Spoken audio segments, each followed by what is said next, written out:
تو لوگ جو ہوتے ہیں ان کو پرواہ نہیں ہوتی کہ کہاں سے دال چاول آ رہا ہوتا ہے، وہ بس حکومت کے پاس جا کے دکانوں پہ ڈنڈے مارتے ہیں. تو اس وقت دنیا میں توڑ پھوڑ چل رہی ہے. جی اوکے رضوان صاحب، میں آپ کے آڈینس کو اس ایپیسوڈ کی ایک مختصراً بتاتی ہوں کہ آگے کیا ہوگا. آگے سب سے پہلے جو اس وقت امپورٹنٹ ترین چیز چل رہی ہے نا، وہ یہ ہے کہ سب سے پہلے ایک چھوٹا سا کلیہ آپ کے ناظرین کو بتا دوں کہ دنیا کے تمام آپس میں بھی ممالک ہوتے ہیں نا، وہ آپس میں مربوط ہوتے ہیں ایک ریلیشن شپ کے ذریعے. تو کسی ایک میں چینج آتی ہے تو دوسرے میں ریئیکشن میں چینج آتی ہے، اور پھر پہلا والا ریئیکشن کہتا ہے تو ریئیکشن کی سیریز ہوتی ہے. ایسا نہیں ہوتا کہ ایک ملک کچھ کرے تو دوسرا کھڑا ہو کے دیکھ رہا ہو پھر وہ انتظار میں جائے. یہ اکٹھے ہنگامہ سٹارٹ ہوگا. ٹھیک ہے. سب سے امپورٹنٹ چیز جس پہ لوگوں نے نظر رکھنی ہے، جس کو ہم لیڈنگ انڈیکیٹر کہہ رہے ہیں، وہ امریکہ کا کولیپس ہے. اس کے بارے میں جو ہر طرح کے پریڈکشنز کرنے والے ہوتے ہیں نا، ایسٹرولوجیکل ہوتے ہیں، کئی لوگ خواب دیکھتے ہیں. امریکہ میں سائیککس ہیں بڑے، جو نیٹ انہوں نے بھرا ہوا ہے کہ قیامت آنے والی ہے تو یہ تو وہ فلانا کو یہ کر لو وہ کر لو. امریکہ کا ٹوٹل سسٹمز کولیپس ہوگا، کیونکہ یہ ملک جو تھا یہ پوری دنیا میں آپ کو پتا ہے گھسا ہوا تھا. جب یہ پوری دنیا سے واپس آئے گا، کیونکہ امریکہ کی پالیسی ہے واپسی کی، اس وقت امریکہ واپسی کے سفر میں اور اپنے آپ کو محدودیت کے سفر پہ لے کے جا رہا ہے. اب دنیا میں کیونکہ اس کا انگلیاں ہر چیز میں تھیں، لہٰذا جب اس کی انگلیاں نکلیں گی تمام معاملات سے تو ہر ملک کا اپنے ایکشن ہوں گے، جس کا مطلب دنیا میں بڑی تیزی سے ایسی چینجز آئیں گی کہ وہ روز روز اور بلکہ روز میں گھنٹے گھنٹے چینج ہوں گی. ٹھیک ہے.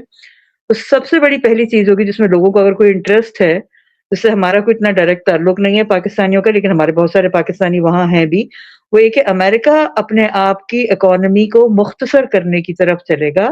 یعنی ایک بندہ ہوتا ہے نا جس نے کہتے ہیں 100 بکھیڑے پھیلائے ہوئے ہیں، تو وہ 100 سے 20 بکھیڑوں کی طرف جانے کی کوشش کرے گا. ابھی جو ٹرمپ الٹی سیدھی حرکتیں کر رہا ہے، جو ہم کہہ رہے ہیں کہ دیوانہ ہو گیا تو مجنون ہو گیا، ایسا کچھ بھی نہیں ہے. ٹرمپ ایکچولی ایک انتہائی سیانہ اور ریشنل آدمی ہے. اس کی حرکتیں بکواس ہیں لیکن اس کی عقل بالکل صحیح ہے، اور جو بھڑکے مارتا ہے وہ اس کا سٹائل بھی ہے اور وہ ایک اسٹریٹجی کے تحت کرتا ہے. ٹھیک ہے نا. اور وہ بالکل ٹھیک کر رہا ہے اپنے ملک کے لحاظ سے. کیوں؟ اس کا ملک کہنے کی ضرورت نہیں ہے کسی کو بتانے کی کہ امریکہ کا کیا مقام دنیا میں رہا ہے 20ویں صدی میں، اور وہ کن کن معاملات میں گھسا ہوا تھا. ٹھیک ہے. اب ایک اتنا بڑا سمجھ لیں کہ جس طرح ہماری فیملیز میں ایک بڑا بھائی جان ہوتا ہے، 10 بھائیوں کا وہ بہن بھائی ہے، وہ ہر ایک گھر میں گھسا ہوا ہے، اس بھائی کو مشورے دے رہا ہے، اس کے بچے کی شادیاں کرا رہا ہے. یہ بھائی جان بنا ہوا تھا دنیا کا نا، بڑا بھائی سے. اب بھائی جان صاحب جو ہے، اگر آپ کو میری آواز آ رہی ہے تو آپ تھمز اپ رکھیے گا. بھائی جان صاحب جو ہیں وہ سارے معاملات میں سے دنیا کے نکل کے وہ اپنے گھر جا کے پہلی دفعہ وہ اپنی فیملی کو 250 سال میں دیکھیں گے، یعنی اپنے گھر کا جائزہ لیں گے. تو امریکہ پوری دنیا سے کرے گا ریسیڈ. ابھی جو امریکہ پنگے کر رہا ہے ایران سے، وہ کسی وجہ سے کر رہا ہے میری نزدیک. ٹھیک ہے. اس سے دوسروں کا اختلاف ہو سکتا ہے کہ میری ریڈنگ ہے، آپ کی نہیں، کوئی 20 سال پرانی ریڈنگ ہے. مسئلہ یہ ہے کہ جب امریکہ پوری دنیا کا پولیس مین بنا ہوا ہے، کہیں جائز کہیں ناجائز گھسا ہوا ہے، کہیں وہ کوئڈ پرو کو کی بیسس پہ کہ بھئی میں تمہارے لیے پولیسی کروں گا اور تم نے مجھے دودھ لسی دینا ہے، جو ہے نا سب سے بڑی امپورٹنٹ چیزوں کی دنیا میں امریکہ ایک ایسا ملک جس کے تمام دنیا سے کسی نہ کسی نوعیت سے تعلقات یا دشمنی یا اس کے کھپ تھی، وہ اپنے حدود میں واپس جا رہا ہے. ٹھیک ہے. جیسے میں نے آپ کو بھائی جان سنڈروم کہا ہے کہ ایک محلے میں ایک آدمی ہے، سارے لوگ تو اپنا علیحدہ علیحدہ ہر محلے کے گھر کی ایک سے دوسرے سے ریلیشن شپ ہے. یہ ایک ایسا بڑا گھر ہے جس کی سارے گھروں سے ریلیشن شپ ہے، کسی سے دشمنی ہے، کسی سے دوستی ہے، کسی سے ارینجمنٹ ہے کہ بھائی تم مجھے اور دینا میں تمہیں سیکیورٹی دوں گا. اب یہ جو پیراڈائم ہے دنیا کی، وہ سیکیورٹی اور وار سے چینج ہو کے ڈیولپمنٹ پہ آ گئی ہے. ٹھیک ہے. کیونکہ شہری بھی باشعور ہو گئے ہیں پوری دنیا کے. پہلے شہری بے وقوف سے ان پڑھ سے ہوا کرتے تھے، نہ ان میں آپس میں کوئی کنیکشن تھا نہ کچھ. اب شہری انٹرنیٹ کے ذریعے کنیکٹڈ ہیں تو ان کو بہت ساری چیزوں کی گورنمنٹ سے ضرورت ہی نہیں، وہ آپس میں کر لیتے ہیں. تو دنیا کی تمام گورنمنٹس ہیں وہ اختصار کی طرف، پیچھے کی طرف جا رہی ہے. سب سے بڑا جو بھائی جان ہر جگہ پہ گھسا ہوا تھا وہ تھا امریکہ. اب امریکہ کی اکانومی کولیپس کر رہی ہے. امریکہ کی اکانومی بہت سارے ایشو ہے، وہ انفلیٹڈ بڑی بھی اکانومی ہے. دوسرے ہم تو مسلم ہیں، ہمیں ایک بات سمجھنی چاہیے کہ ان کی اکانومی سودی اکانومی ہے، اور وہ ایک ایسی اکانومی ہے جس میں ایک افریتی ملک جس کا ہم نام نہیں لیں گے، وہ ملک ایک شکنجے باز ان کے پیچھے ہے. اور اس ملک نے جو ان کا مذہب ہے صہیونیت آپ چلے کہہ لیں، انہوں نے جو نظام بنائے ہیں وہ خدائی نظام کے خلاف ہے، وہ نیچرل فطری اور حلال نظام نہیں ہے، حرام نظام انہوں نے بنایا ہوا ہے۔ ان کی انکم غلط، ان کی ٹیکنالوجیاں حرامی، مطلب نیچر کے مطابقت نہیں رکھتی۔ وہ جو اگر کام کرنا چاہے، اب میں آپ کوئی کام کرانا چاہیں گے نا پاکستان میں، آپ ایک اللہ جتا دہاڑی دار کو بلائیں گے کہ چلو جی میرے گھر میں کوئی 10 مزدوروں کو لا کے تم سیمنٹ وہ اینٹیں ڈال دینا۔ امریکہ میں وہی کام حرام طریقے، آپ نے حلال باڈی سے کروایا نا، انسانی باڈی سے کروایا، وہ روبوٹ باڈی سے کروا رہے ہیں۔ انہوں نے تمام جو اپنی ہر چیز بنائی ہے وہ حرام کر دی۔ یوں سمجھ لیں کہ میں ایک بندے کو اٹھا کے زور زور سے ماروں، اس کی ہڈیاں توڑ دوں، پھر ہر جگہ پہ میں اس کے اندر وہ جو سٹنٹ ڈال دوں، پھر اس کے وہ ڈال دوں، وہ ایک ٹوٹی پھوٹی چیز بن جائے گا، ٹھیک ہے؟ وہ ٹوٹیٹ پھوٹیٹ پہ چل رہا ہے، اور وہ ٹوٹی پھوٹی جو چیزیں ان کو دی گئی ہیں، وہ ایک تو ہمارے جو صہیونی افریت ملک ہے وہ، اور اس کی جو قوم ہے، صرف وہ ملک نہیں ہے، اس کے پیچھے ماسٹر مائنڈ جو ایلیٹ جو پکڑے گئے ہیں، ایپسٹین فائلز میں نظر آئے ہیں، وہ یورپ میں بھی ہیں، وہ اس افریت ملک میں بھی ہیں، امریکہ میں بھی ہیں۔ جو افریتی سسٹم ہے نا، وہ افریتی سسٹم والوں نے امریکہ کی جو اکانومی، ہماری اکانومی جو ہے وہ اللہ جتا دہاڑی چلا رہا ہے، آپ کی امی کھانا پکا رہی ہیں، فلانا بھائی جو ہے وہ پنجاب میں جی وہ سبزیاں اگ رہی ہیں، پانی یہاں سے آ رہا ہے، ہم بڑے نیچرل، بڑے دیہاتی سسٹم پہ ہیں، وہ فیبریکیٹڈ سسٹم پہ ہے، ٹھیک۔ دیکھیں فیوچر میں ابھی جو امیڈیٹ چل رہا ہے، بہت زیادہ لمبے ہم فیوچر کی بات نہیں کر سکتے۔ صورتحال جو دنیا کے تمام ممالک کی نا لہجہ بہ لہجہ بدلے گی، اور وہ جیسے چیس گیم چل رہی ہوتی ہے کہ ایک چال چلتا ہے تو دوسرا جواب میں چلے گا، یہ ہوگا۔ سب سے بڑی چال جو سب سے بڑی امپورٹنٹ چیز ہے جو ساری دنیا کو اس وقت پتہ ہے، اور اگر نہیں پتہ تو مزید پتہ ہونی چاہیے، وہ یہ کہ امریکہ جو ہے وہ کولیپس کی جانب ہر صورت میں بڑھ رہا ہے۔ کولیپس کے علاوہ وہ اپنے آپ کو اپنی حدود میں لمٹ کر رہا ہے، واپسی کے سفر پہ ہے، ریسیڈنگ کر رہا ہے۔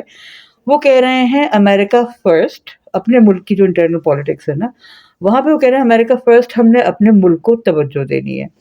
اب جب کوئی ایک اتنا بڑا چودھری قسم کا ملک واپس ہو جاتا ہے تو وہ کوئی ایسا ہی تو نہیں ہو جاتا، ظاہر طور پہ وہ کئی زمینیں اور کئی جگہ چھوڑ رہا ہے، اس سے اس کے حالات بدلیں گے، جو دوسرے ممالک اس کے ساتھ تجارت کر رہے ہیں ان کی حالات بدلیں گے، جو اس کے دوست ہیں ان کے حالات بدلیں گے، اس کے دشمن اس کو نقصان پہنچانے کی کوشش کر سکتے ہیں اگر وہ کوئی فتنہ کرنا چاہیں، یا پھر وہ یہ کہیں کہ امریکہ بہت، ہم نے کوئی بدلہ لینا ہے، یا پھر یہ کہ امریکہ سے ہمیں کوئی خطرہ ہو سکتا ہے تو اس خطرے کا سدباب کرنے کے لیے، کیونکہ جب وہ واپس ہو رہا ہے تو اس کو کئی نقصانات بھی اٹھانے پڑیں گے نا، اور کبھی بھی ایسا ہو سکتا ہے کہ وہ کہے کہ بھئی میرا بہت نقصان ہو رہا ہے، مجھے مزید پیسے چاہیے، مزید پیسوں کے لیے میں لوٹ مار کروں، یا میں کوئی مجھے آئل چاہیے تو مجھے فلانا چاہیے تو فلانا چاہیے۔ تو جو مالک کو ڈر لگ رہا ہوگا کہ چودھری صاحب واپس اپنے گھر میں جا رہے ہیں مگر جاتے جاتے مجھ سے چھین کے لے کے جائیں گے، ان کو اپنی سیکیورٹی اپ کرنی ہوگی۔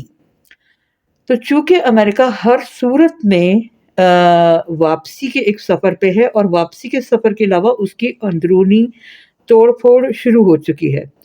جو لوگ خبریں امریکہ کی انٹرنل خبریں دیکھ رہے ہیں ان کو معلوم ہونا چاہیے کہ امریکن سٹیزنز نے، اس میں خاص طور پر ان کے لبرلز ہیں، بیسیکلی لیفٹسٹ اور لبرل جو حکومت مخالف ہیں اور ہر بات کا الزام وہ ٹرمپ کو دیتے ہیں، اس کے ساتھ ٹرمپ کی جو اپنی پولیٹیکل بیس ہے، ماگا جس کو بولتے ہیں، میک امریکہ گریٹ اگین، یعنی کہ جو وہاں کے کنزرویٹو ہیں، جو رائٹ ونگر ہیں وہاں کے، وہ بھی امریکہ، وہ ایک تو اس کے ٹرمپ سے بے چینی کا اظہار کر رہے ہیں، مگر وہ ملک میں توڑ پھوڑ نہیں کر رہے۔ جو لیفٹسٹ ہیں انہوں نے پورے ملک میں توڑ پھوڑ سٹارٹ کر دی ہے۔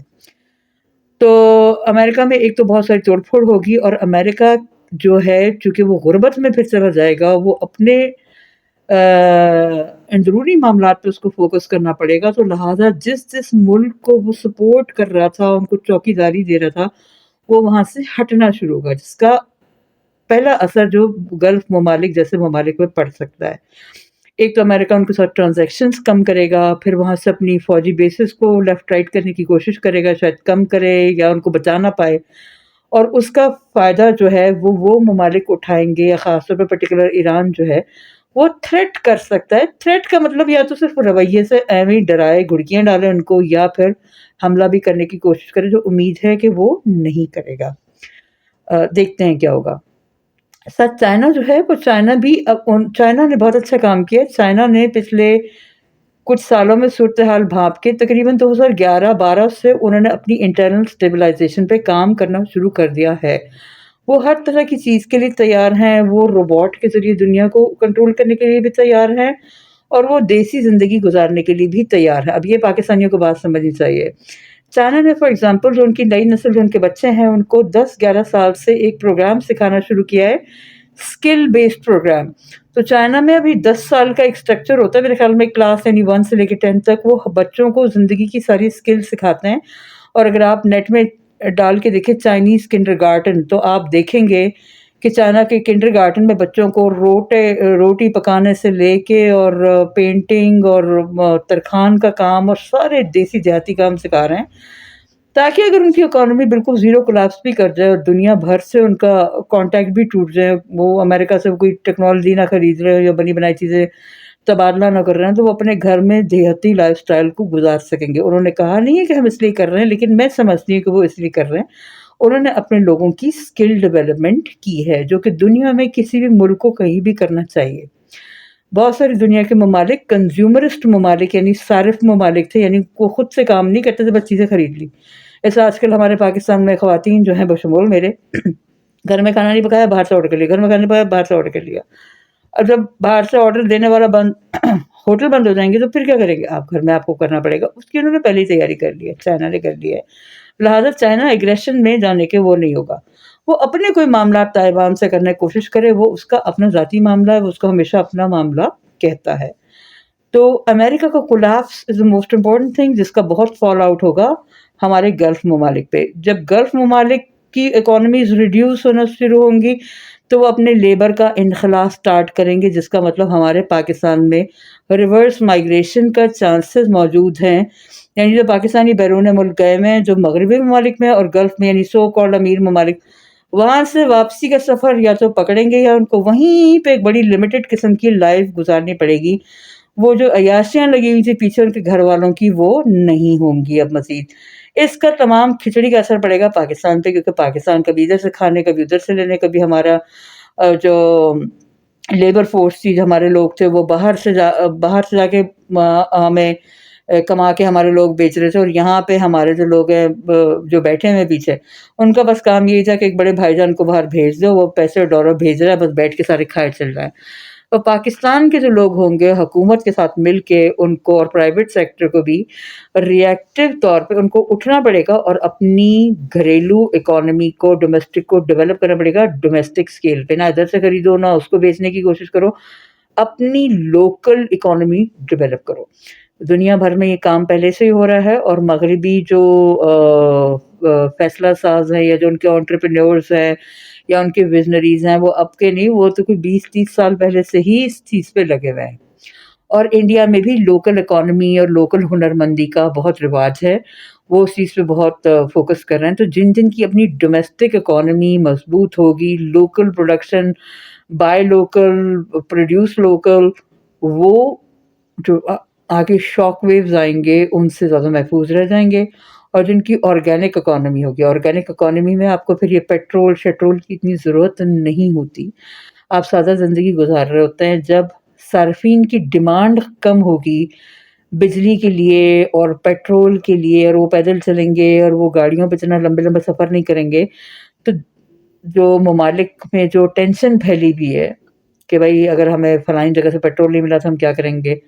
ابھی ہمیں جو ہے سال کا 100 لیٹر فار ایگزامپل, ایک مثال کہہ رہی ہوں, چاہیے ہوگا. اب ہمارے پاس جو ہے وہ اب ہمیں 50 ملا کرے گا کسی جنگ کی وجہ سے. تو اگر ہمارے لوگ اپنی ڈیمانڈ کو کم کر کے, جو انہوں نے 100 110 سے 80 پہ پہنچائی تھی, اس کو 50 کے اندر اندر لے آئیں, تب تک ہم ٹھیک ہیں. اور ڈیمانڈ کو کم کرنا پڑے گا, جس کے لیے لائف سٹائل چینج کرنے پڑیں گے. تو یہ ایک پورا ذائچہ ہے جس پہ ہم چاہے اگر نیکسٹ ایپیسوڈ میں اللہ ہمارا کنیکشن صحیح رکھے تو ہم بات کر سکتے ہیں. بات طویل ہو گئی ہے, مگر یہ پورے دنیا میں ہوگا اور صورتحال لہجہ بہ لہجہ بدلے گی. پرابلم صرف یہ ہوگا کہ بیچ میں کوئی فتنہ قسم کے ممالک جو ہے, جن کے نام ہم جانتے ہیں کہ سب سے بڑے فتنے کون سے ہیں, وہ کہیں گے نہیں بھائی یہ تو سیٹل ہو رہے ہیں سارے, اپنے اپنے گھر جا رہے ہیں, اب میں کوئی فتنہ کرنے کی کوشش کروں, کیونکہ یا تو شاید میرے پاس پیسے نہیں ہے, میں بہت غریب ہوں, یا میرے پاس کوئی زمین نہیں ہے, میں نے ادھر سے آکوپائی کی ہوئی ہے تو مجھے اس پہ قبضہ رکھنا ہوگا, یا وہ شیطان کے اکسانے پہ کہ تم بیچ میں گھسو، تم تباہی لاؤ، تم بم پھاڑو، تم دجال لانے کی کوشش کرو، تو تم گائے ذبح کرو، تو تم مسجدوں پہ حملے کر دو، تو چرچوں پہ وہ فتنہ کرنے کی کوئی کوشش کرے گا، اس ملک کو ہم جانتے ہی ہیں. اس پہ نگاہ رکھنے کی ضرورت ہے، سب کو مل کے اس کو قابو میں رکھنا ہوگا. That's a situation. بات لمبی ہو گئی ہے مگر امید ہے کہ انشاءاللہ آپ کے آڈینس سمجھ جائیں گے.